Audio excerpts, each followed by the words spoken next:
이 세상에는 아직 5천만 명의 노예가 있다. 이미 사라진 이 노예제도에 대해서 경종을 울리는 고수가 있습니다. 오늘은 이 고수와 함께 이 노예제도에 대해서 자세한 얘기 나눠보도록 하겠습니다. 안녕하세요. 안녕하세요. 네, 본인 소개 좀 부탁드리겠습니다. 저는 현대판 노예에 대한 실태와 그 근절 방안에 대해서 고민하고 있는 민준호입니다.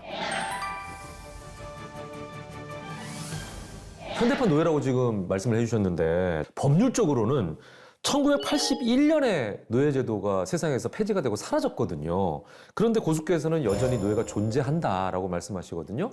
그 이유가 뭘까요? 많은 분들은 역사책이나 아니면 영화 속에나 노예가 존재한다고 생각합니다. 네. 하지만 안타깝게도 우리가 살고 있는 이 현실에도 21세기판 현대판 노예들이 존재하고 있습니다.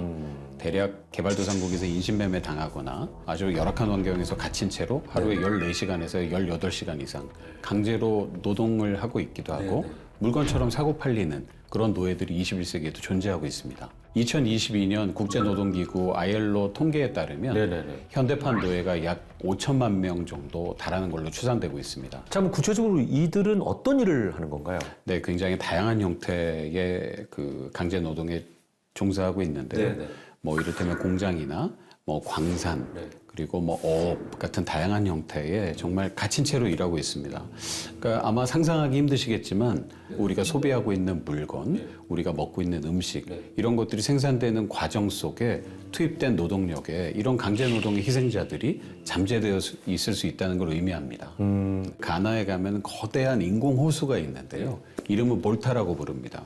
얼마나 크냐 하면 우리 서울시 면적의 13배 정도 해당하는 어마어마한 호수입니다. 호수가요? 네, 그렇습니다. 그런데 그 호수에는 작은 고기잡이 배들이 엄청나게 많고 거기서 그 고기를 잡아서 생계를 유지합니다. 그러면 거기에 어부가 필요하겠죠. 우리가 생각했을 때는 그냥 건장한 성인 어부들을 생각하기 쉽지만 많은 경우에 8살 전후의 아이들이 그곳에서 어부로 일하고 있습니다. 아이들이 노동력 탁취를 당하는 거예요? 네, 사실 이 아이들 대부분이 강제로 납치돼서 원하지 않는데 거기서 일하는 경우가 많이 있습니다.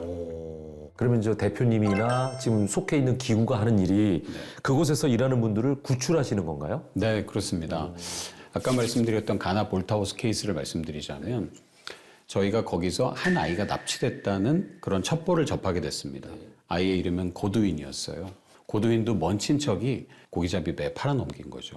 근데 고두인은 갇힌 채로 살고 있었고 저희가 현지 경찰과 조사를 해서 고두인을 구출해냈습니다.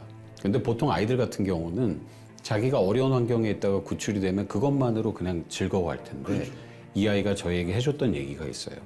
자기와 같은 아이들이 더 많이 여전히 잡혀있다. 좀 꼭 구해달라. 저희가 3년 만에 그 지역을 급습해서 더 많은 아이들을 구출해냈습니다. 네, 29명 넘게 더 구출하고 그 아이들을 팔아넘겼던 범죄자 17명까지 감옥에 보내는 그런 일을 만들어낸 적이 있습니다. 엄청난 쾌거를 이루게 한 주인공이 바로 고두인이라는 그렇습니다. 어린 소년이네요. 네, 맞습니다. 이제 아이들을 구했다고 치면 그 다음에는 어떤 지원을 하게 됩니까? 저희는 그냥 구출한 데서 끝나지 않고 이 아이가 새로운 삶을 살 수 있도록 그 단계까지 지원하는데 매진하고 있습니다. 그럼 고두인이라는 소년도 그 지원을 계속 받고 있는 건가요? 네, 고두인 같은 경우는 구출된 이후에 저희에게 몇 가지 소망을 얘기했는데 학교를 좀 보내주세요. 그리고 저에게도 꿈이 생겼습니다. 그래서 학교를 가고 있고 네 꿈은 뭐냐 했더니 자기는 의사가 되고 싶다고 했어요. 그래서 지금 아직까지는 계속 공부를 하고 있습니다. 그래서 저희는 기대하고 있고요. 한 가지 또 말씀드리자면 저희가 서남아시아 지역과 필리핀에서 구출했던 한 여자아이와 한 남자분의 이야기를 하자면 구출된 이후에 이 두 사람은 변호사가 돼서 자기 같은 사람들을 대변하는 그런 일을 하고 있습니다. 저 방금 전에 이제 아프리카 얘기, 그 다음에 서남아 얘기도 하셨잖아요. 그러니까 실제로 이게 이제 전 세계적으로 이런 현상. 네, 맞습니다. 사실 코로나19 팬데믹 이후에는 정말 폭발적으로 범죄가 많이 늘어났습니다. 실제로 유니세프나 이런 국제기구 그리고 인터폴의 조사에 따르면 2022년에만 어린아이들이 온라인 성착취로 200만 명 이상이 희생되고 노출돼 있다는 보고까지 통계에 잡히기도 했습니다. 그러니까 이게 어떤 한 특정 지역의 문제가 아니라 전 세계에 펼쳐져 있는 그런 문제다라고 볼 수가 있네요. 예. 자, 이제 이 정도라면 국가가 나서야 되는 거 아닌가 이런 생각이 드는데요. 네, 맞습니다. 이거는 약간 정부 간의 연결된 협력이 반드시 필요한 상태입니다. 필리핀 같은 경우는 필리핀 대통령이 얼마 전에 이걸 국가적인 재난으로 선언했습니다. 그래서 그 자기의 임기 동안에 이 문제를 해결하겠다고 나서기도 했고요. 이런 가시적인 성과들도 보여지고 있습니다. 이야, 정말 이 상황 자체가 생각보다 심각하다 이런 생각이 드는데요. 그런 만큼 지금 이 자리에 함께하고 계신 고수, 우리 민 대표님의 역할이 굉장히 중요할 것 같아요.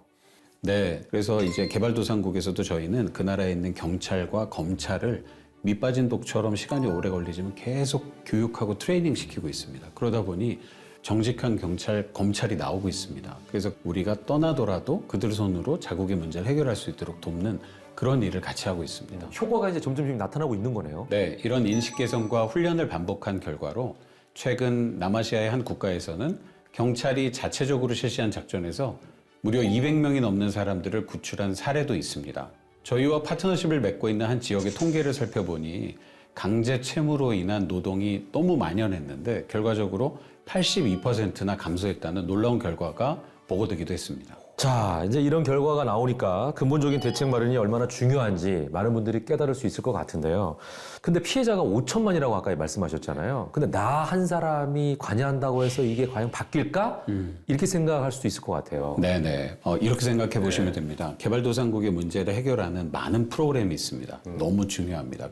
예를 들어 100만 명의 배고픈 사람이 존재한다고 하면 그 100만 명의 배고픔의 문제를 해결하려면 최소 100만 개의 음식이 필요합니다. 네네. 근데 노예로 살고 있는 사람 100만 명의 문제를 해결하는 데는 그 범죄자 1명, 2명, 3명을 구속해서 감옥에 집어넣는 데서부터 놀라운 변화가 생깁니다.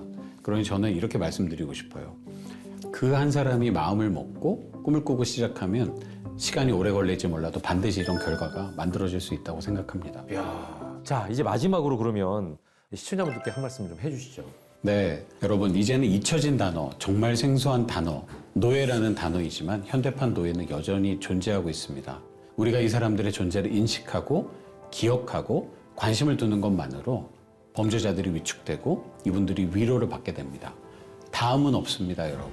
우리가 관심을 가지고 우리가 쓰는 물건, 우리가 사용하고 있는 서비스, 우리가 살고 있는 이 시대에 벌어지고 있는 이 문제에 관심을 가진다면 우리가 살고 있는 이 시대에 노예 문제를 완전히 사라지게 할 수 있다고 믿고 있습니다. 여러분의 관심과 지지를 부탁드립니다.